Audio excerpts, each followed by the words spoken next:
এবং প্রত্যেকটা স্টুডেন্ট যেখানে স্যাটিসফাইড সেখানে আমি বা অন্য কেউ কোনো কথা বলার সুযোগ পাবে না। ওই সেই আমরা প্র্যাকটিক্যাল যেগুলো করতাম, এই হলুদের মধ্যে কালো ফালো কিছু রিং আসতো, চোখ জ্বলতে গেছিল, আমার চোখ খারাপ হয়ে গেছিল। ওই এক্সপেরিমেন্ট থেকে অনেক কিছু ডেটা অ্যানালাইসিস করা যায়।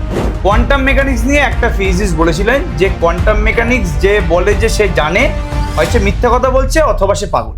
হ্যাঁ, তাহলে এই ব্যাপারটা কি এখানেও মানে এটা সত্যি কথা বলতে সেমিস্টার 5-এ আমরা ফেস করেছি। নর্মাল থেকে মনে হবে যে ইয়ার কেন ফিল আসবে।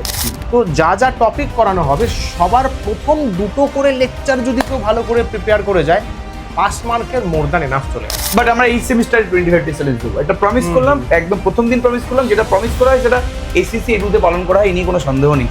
প্রমিস যেটা একবার করা হয়েছে, মুখ থেকে যেটা বেরিয়ে যাবে সেটা হবেই। তার জন্য আমাদের যা ইচ্ছাতেই করতে হবে, কোনো সমস্যা নেই।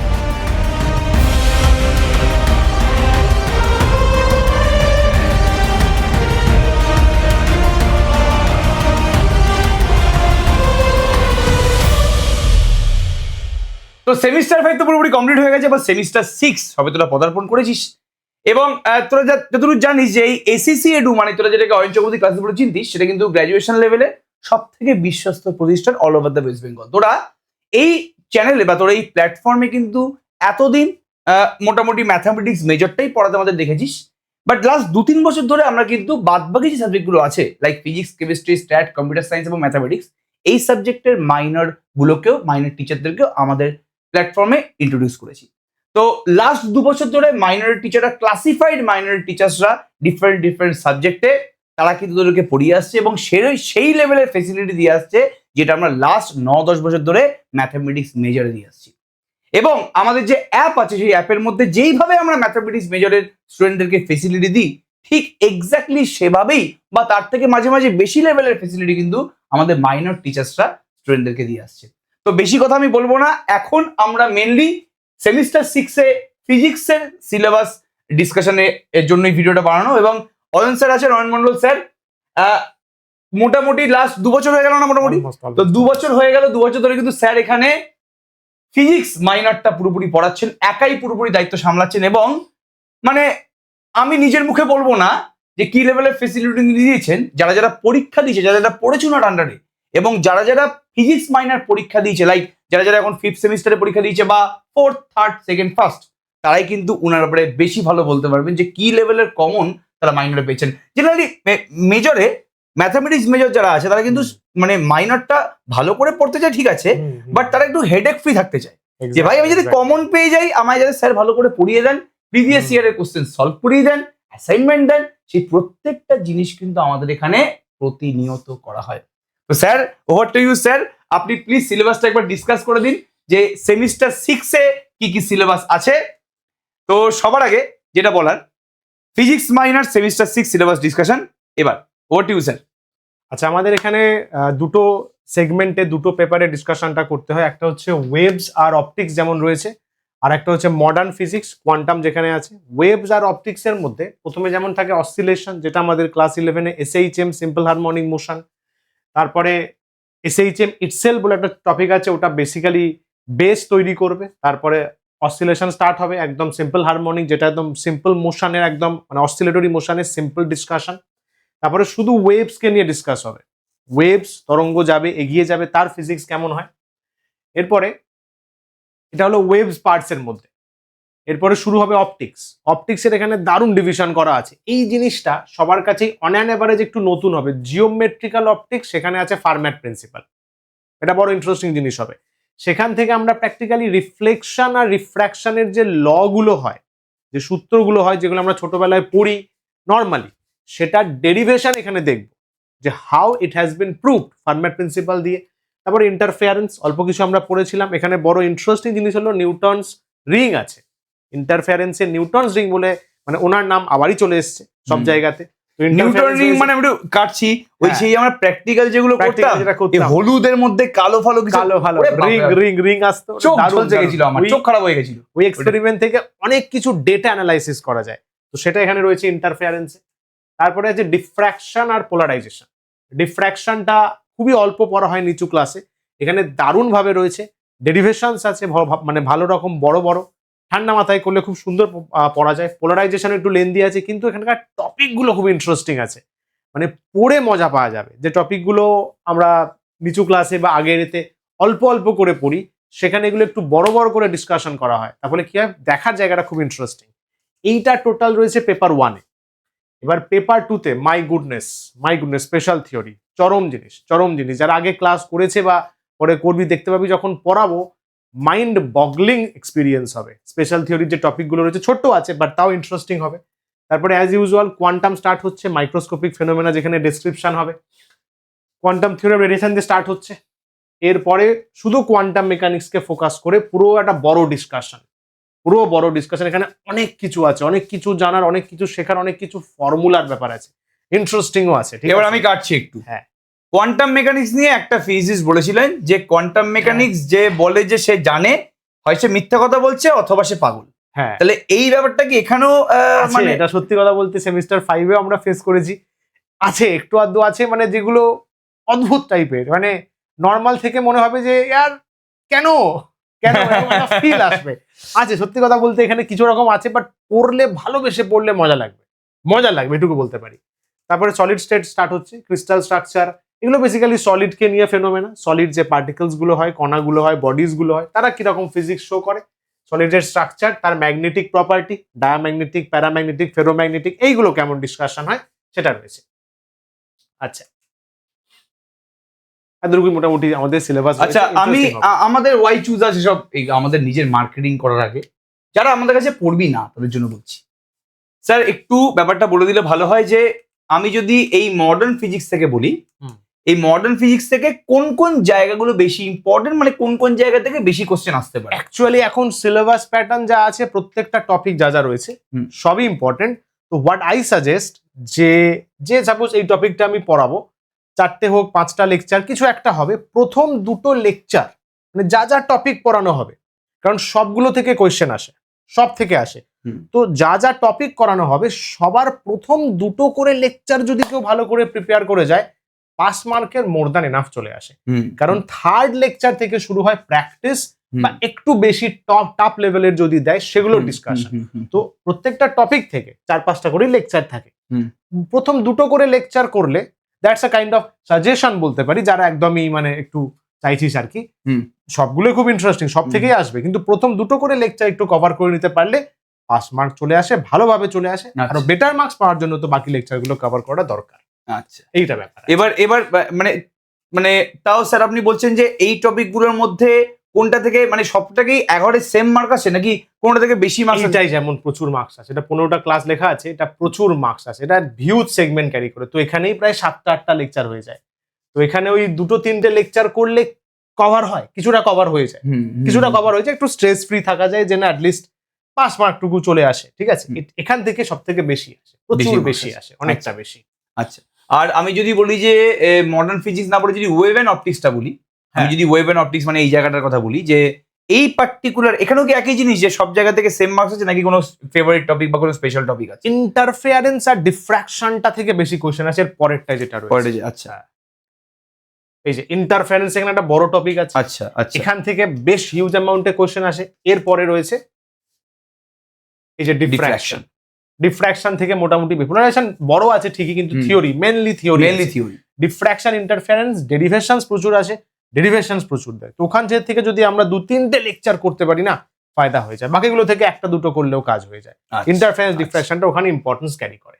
আচ্ছা স্যার, আপনার মানে মোটামুটি ক্লাসের অ্যাভারেজ লেন্থ কতক্ষণ থাকে একটু যদি বলে দেন তাহলে ভালো হয়। এবার যেহেতু এই সেমিস্টারে আমরা সিস্টেমেটিক্যালি করাতে হয়, ওই জন্য একটা ক্লাসকে 2টো পার্টে এবার ডিভাইড করাবে, যেটা আমি ভেবেছি।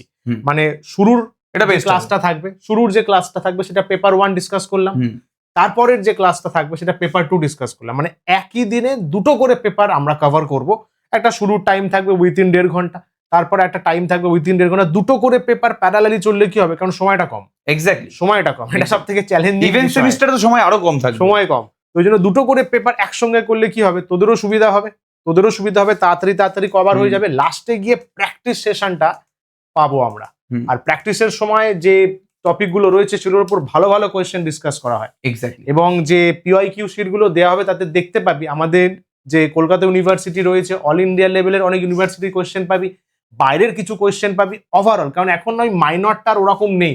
নেই, যে normal মানে আমরা ফিফথ traditional- সেমিস্টারের কোশ্চেন প্যাটার্ন দেখেই বুঝতে পেরে গেছি ফিফথ সেমিস্টারে তো ডেফিনেশন দিচ্ছে বাচ্চা খাই দেওয়ার মতো লিটারারি নেই, আর মানে একটু থটফুল লেভেলের কোয়েশ্চেন কিন্তু দেয়, এটা বলেও স্টুডেন্টরা। ওই জন্য আদার্স ইউনিভার্সিটি কোয়েশ্চেনও কিন্তু আমরা কভার করবো, ন্যাশনাল ইন্টারন্যাশনাল ভালো হবে সেটা।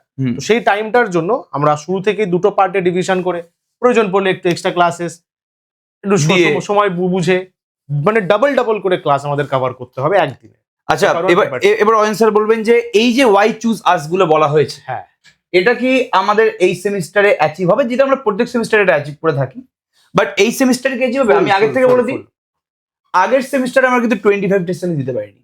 এবার দেখ, আমরা নিজেদের যে জায়গাটা খামতিটা আছে ওটা বলে দিই। আগের সেমিস্টারে আমরা সময় পাইনি, ওই জন্য আমরা 25 টেস্ট চ্যালেঞ্জ দিইনি, বাট আগের সেমিস্টারে কিন্তু কোশ্চেন কমন এসছে মোটামুটি, এটা নিয়ে আমরা কোনো সমস্যা নেই। বাট এই যে আমাদের বাদ বাকি ফেসিলিটিস গুলো আছে, লাইক, বাট আমরা এই সেমিস্টারে 25 টেস্ট চ্যালেঞ্জ দেবো, এটা প্রমিস করলাম, একদম প্রথম দিন প্রমিস করলাম। যেটা প্রমিস করা হয় সেটা এসিসি এডুতে পালন করা হয়, এই নিয়ে কোনো সন্দেহ নেই।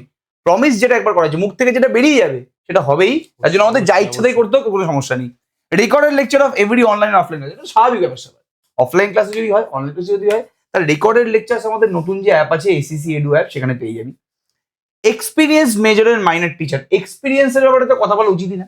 দেখ, আমার এক্সপিরিয়েন্স তোর যদি না বলিস যে হ্যাঁ অয়ন স্যার আপনার এক্সপিরিয়েন্স নেই, বাট আমাদের মাইনর টিচারের এক্সপিরিয়েন্স নিয়ে কিন্তু কেউ কোনো কথাবার্তা বলতে পারবে না। অয়ন স্যার নিজে কিন্তু 10-12 বছর ধরে পড়াচ্ছেন এবং এই পড়ানোর ফিল্ডেই আছেন মোটামুটি 5-7 বছর ধরে। উনি কিন্তু পাস মানে মাইনর স্টুডেন্টদেরকে পড়িয়েছেন, তো ওই নিয়ে আমাদের কোনো সমস্যা নেই যে এক্সপিরিয়েন্স নেই। তো এক্সপিরিয়েন্স বিভৎস লেভেলের আছে। Weekly online and offline exam facilities, এটা হয়তো উইকলি হবে না, বাট 2 উইকে একটা করে অফলাইন এক্সাম আমরা বা অনলাইন এক্সাম রাখার আমরা এটা চেষ্টা আমি একটু করছি। বলবো এখানে যে আগের সেমিস্টারে পুরোপুরি করা হয়ে ওঠেনি, কারণ এতটা সিলেবাসের প্রেসার ছিল। আর এই সিলেবাসটা নতুন সিলেবাস, হ্যাঁ, এটাই হচ্ছে ব্যাপার। হ্যাঁ। মানে এটা আগের সেমিস্টারে হঠাৎ করে আমরাও পেয়েছি জিনিসটা। এমন কিছু টপিক আছে সত্যি কথা বলতে যেটা আমরাও অনার্সে পড়িনি, এক্স্যাক্ট, এটা আমি পড়াতে গিয়ে ফেস করলাম, ওগুলো আমাদের সময় ছিল না। তো সেইভাবে করে জিনিসটাকে প্রসেস করে দিতে আমাদের দিক থেকেও ফল্ট হয়েছে বলবো। তো উইকলিটা যেটা একটু বলতে পারি যে প্রথম ফিউ উইকস, ধরে নে 2-3 সপ্তাহ, 20 দিন 21 দিন বা হয়তো 1 মাস, এটা হবে না। তারপর থেকে উইকলি হবে। আমি বলে যাচ্ছি না, তার মোটামুটি 1 মাস একটু টাইম দিতে হবে। আমি সিলেবাসটা এগিয়ে নেবো, চ্যাপ্টারটা এগিয়ে নেবো, একদম। তোরা আমার সাথে একটু ওয়েভলেন্থ ম্যাচিং করে নিবি। মোটামুটি ফিউ উইকস, 3 উইকস 4 উইকস পর থেকে উইকলি এটা সানডে স্যাটারডে করে কোশ্চেন দিয়ে দেওয়া হবে, ওটা তোদের নেওয়া হবে। এটা বলতে পারি এইবার থেকে। ব্যাস, তার তো কোনো সমস্যা নেই। লাস্ট 15 ইয়ার্স মেজর মাইনর, দেখ 15 ইয়ার্স না হলেও 10 ইয়ার্স হবে। হ্যাঁ। মেজরে আমরা মোটামুটি 15 বছর করাই, মাইনরের জন্য 8-10 বছর করলেই enough. Last 8 to 10 years question solve করা হবে উইকলি এখানে অ্যাসাইনমেন্ট। একটা বলি, এই 15 ইয়ার্স এর একটু একটা প্রবলেম আছে, যেটা হচ্ছে এখন সিলেবাসটা চেঞ্জ হয়েছে। যেটা বললাম, একদম। আমাদের মেজরের সময়ও অনেক টপিক ছিল না, নতুন নতুন কাজ হচ্ছে, আবিষ্কার হচ্ছে, ঢুকছে, মাস্টার্সের অনেক জিনিস ঢুকছে। তো এখানে কিন্তু শুধু সিউর কোয়েশ্চেনের সাথে মিল অনেকে হয়তো খুঁজলে পাবি না। তো এখন প্রেজেন্ট যে অল ইন্ডিয়া লেভেলে যে সমস্ত সিলেবাস চলছে, যেটা ইউজিসি, সেখান থেকে কোয়েশ্চেন কিন্তু নিতে হবে, হতে হবে, সেটা কিন্তু পিওয়াইকিউতে পাবি। স্যার আমরা কিন্তু অন্যান্য ইউনিভার্সিটির কোশ্চেন একবার দেখতে পাবো। হ্যাঁ, আমি তো ওখান থেকে যেগুলো আগের সেমিস্টার রয়েছে ওখান থেকে পাওয়া যাবে, বিশেষ করে জেইউ বা আমাদের যে প্রেসিডেন্সি কল্যাণী ইউনিভার্সিটি, কল্যাণীটা এখন দেখিনি। মোটামুটি জেইউ প্রেসিডেন্সির কিন্তু কোয়েশ্চেন মিল আছে সিলেবাসে। শুধু সিউ বলবো না, এখানে একটু ভ্যারিয়েশন থাকবে ন্যাশনাল লেভেলের, স্টেট লেভেলের। মানে সোজা কথা বলতে ওদের এমন কিছু কোশ্চেন্স দরকার যেগুলো অন্যান্য ইউনিভার্সিটি এসে গেছে। এক্স্যাক্টলি, সেটা ফলো আপ করা হবে। উইকলি অ্যাসাইনমেন্টস, এই কোনো সন্দেহ নেই। এবং যেটা আমরা আগের সেমিস্টারে করতে পারি 25 ডেজ চ্যালেঞ্জ, সেটা এই সেমিস্টারে আমরা করবো। এটা আমরা প্রমিস দিচ্ছি, এই সেমিস্টারে আমরা করবো। তো এই জন্যই আমাদেরকে চুজ করা হবে। এখানে এত কিছু তো কেউ কোনোদিন দেয়ই না, এই নিয়ে কোনো সন্দেহ নেই। তো 6291997895, এর সাথে সাথে আমি আরেকটা ফোন নম্বরও বলছি, 8777463165, 6291997895 এবং 8777463165। লিখতে পারলাম না জিনিসটা আমি, বাট নাম্বারটা মাথায় রাখবেন অবশ্যই। আমি চেষ্টা করবো যদি ভিডিওতে লিখে দেওয়া যায়। তো থ্যাংক ইউ। আমাদের সাপোর্ট টিমকে কিন্তু ফোন করতে পারবেন সকাল 11টা থেকে রাত 8টা, এর মধ্যেই কিন্তু ফোন করতে হবে। অ্যাডমিশন রিলেটেড যদি ইনকোয়ারি থাকে তাহলে এই নাম্বার অথবা আরেকটা যে আমি নাম্বার বললাম 8777 দিয়ে, সেই নাম্বারে কিন্তু কল করে অবশ্যই অ্যাডমিশন নিয়ে নেবেন। এবং অফলাইন কোচিং ইনস্টিটিউট আমাদের এটা আছে, বাট মাইনর না আমাদের এখানে, মানে শয় স্টুডেন্ট পড়ে, বাট কেউ কোনোদিন মাইনর আমাদের এখানে অনলাইন মানে অফলাইনে পড়তে আসে না। সবাই কেন জানি না মাইনরটা অনলাইনেই পড়ে। এবার মানে ম্যাথামেটিক্স মেজর আমাদের কাছে অফলাইনে পড়তে আসে, বাট মাইনরটা সবাই অনলাইনেই পড়ে। তো আমি এখানে অনলাইনেই বলবো, কেউ যদি চায় সে অনলাইনে পড়তে পারে, কোনো সমস্যা নেই। কেউ যদি চায় সে অফলাইনে পড়বে, তাহলে স্যাররা যখন অফলাইনে পড়াবে সেখানে এসে বসে যাবে। বাট কেউ থাকে না আমাদের অফলাইনে, যেহেতু এটা মাইনর সাবজেক্টের টিউশন, দ্যাটস ওয়াই মাইনর সাবজেক্টের জন্য আর কেউ বাড়ি থেকে কষ্ট করে এসে অফলাইনে পড়ে না, তারা বাড়ি থেকে অনলাইন ক্লাস করে, সেটা আলাদা ব্যাপার। তাহলে এই ছিল আমাদের গোটা বিষয়বস্তু। এবং অয়ন স্যার যখন আছে তখন ফিজিক্স মাইনর নিয়ে কোনো সমস্যা নেই। আমরা 2 বছর ধরে আমাদের পুরো টিম ভরসা রেখেছে, অয়ন স্যার আমাদের সেই ভরসাটাকে জুগিয়েছে এবং প্রত্যেকটা স্টুডেন্ট যেখানে স্যাটিসফাইড সেখানে আমি বা অন্য কেউ কোনো কথা বলার সুযোগ পাবে না। এবং এই সেমিস্টারে প্রত্যেক সেমিস্টারে অয়ন স্যার গ্রো করছে, এই সেমিস্টারে আরো লেভেলের ফেসিলিটি দেওয়া হবে, এই নিয়ে কোনো সন্দেহ নেই। তো সবাইকে অল দ্য বেস্ট। যারা যারা এখনো পর্যন্ত অ্যাডমিশন নিসনি ফিজিক্স মাইনরের জন্য সেমিস্টার 6-এ, সেমিস্টার 5-এ তো প্রচুর স্টুডেন্ট ছিল স্যারের কাছে। জেনারেলি সেমিস্টার 6-এ ম্যাথ এবং ফিজিক্সে স্টুডেন্ট সংখ্যা কম থাকে, কেননা সব কলেজ মাইনর দেয় না। তো তবুও আমি বলছি যারা যারা এখনো পর্যন্ত অ্যাডমিশন নিসনি তারা ইমিডিয়েটলি অ্যাডমিশন নিয়ে নেবে, বিকজ 1-2 দিনের মধ্যে কিন্তু ক্লাস শুরু হয়ে যাবে। Exactly. স্যার কিন্তু আর ওয়েট করবে না কতগুলো স্টুডেন্ট অ্যাডমিশন নিল বা তার জন্য। না নিলে অ্যাডমিশন পরে হয়তো অ্যাডমিশন নিতে হবে, কারণ পরীক্ষার আগে আমরা দেখেছি অনেকগুলো ফোন আছে আমাদের কাছে মানে যে লাস্ট 1 সপ্তাহ আগে স্যার কোর্সটা লাগবে, সেই তখন খুব চাপ। যে পয়সা দিয়ে কোর্সটা কিনছিস তার থেকে ভাই তুই একটু আগে থেকে কোর্সটা মানে প্র্যাকটিক্যালি তোদের চাপ হয়ে যাবে, চাপ মানে হয়ে যাবে। এত জিনিস না হসপস হবে না, কি করে শেষ করব, দুটো পেপার কি করে শেষ করব। যাই হোক, তো আমরা আর বেশি কথাবার্তা বলবো না, সবাইকে অল দ্য বেস্ট। অ্যাডমিশন না হলে All the এই best. নাম্বারে কন্ট্যাক্ট করো, পাঠিয়ে ঠিক আছে, চলো, থ্যাংক ইউ সো মাচ।